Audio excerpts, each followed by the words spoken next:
Hi, my name is Sheila Willis of Impact Tourism, the developer of the History Check mobile app. Welcome to History Bytes, your daily dose of Alberta Historical Trivia. Brought to you in partnership with Belt Dry Betty Media and the Canadian Motorcycle Tourism Association. You can register to answer the questions for a shot to win prizes, or just take the quiz to satisfy your own brain power. Either way, we're excited to see how much of Alberta's history you really know.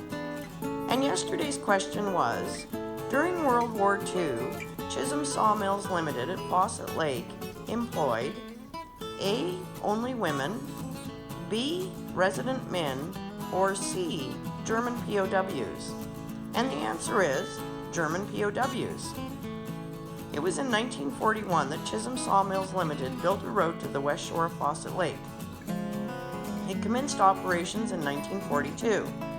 The logging operations took place around the lake, and then the logs were put in the water, and Edith the TugBoat hauled the trees to a sawmill at the west end where the Fawcett Lake Provincial Park is now. They used a floating camp to accommodate the logging crews.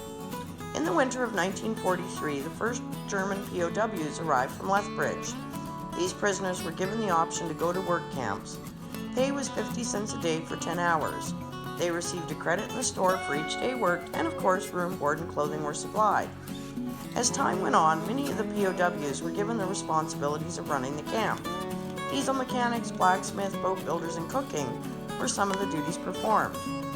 The POWs were described in the book Echoes Along the Athabasca River as splendid men, all highly trained tradesmen from the crews of the U-27 and U-39 submarines. They came by train from Lethbridge and were met in Edmonton by Mr. McMillan, the president of Chisholm Mills. After arriving in Smith, they walked across the frozen Athabasca River to be taken by truck to the camp. Arriving around 2 a.m., they were met by the camp boss, who had a little snack waiting for them. That little snack was more than any breakfast many of them had ever seen. Horst Seifert was one of these men. At one time he was injured and taken to Smith for treatment. Because of the high water in the Athabasca River, he had to stay in town for a week, accompanied by a veteran guard and one of his German comrades. There were others stranded as well, waiting for the water to go down. Most of them came to visit Horst, who was most likely the talk of the town.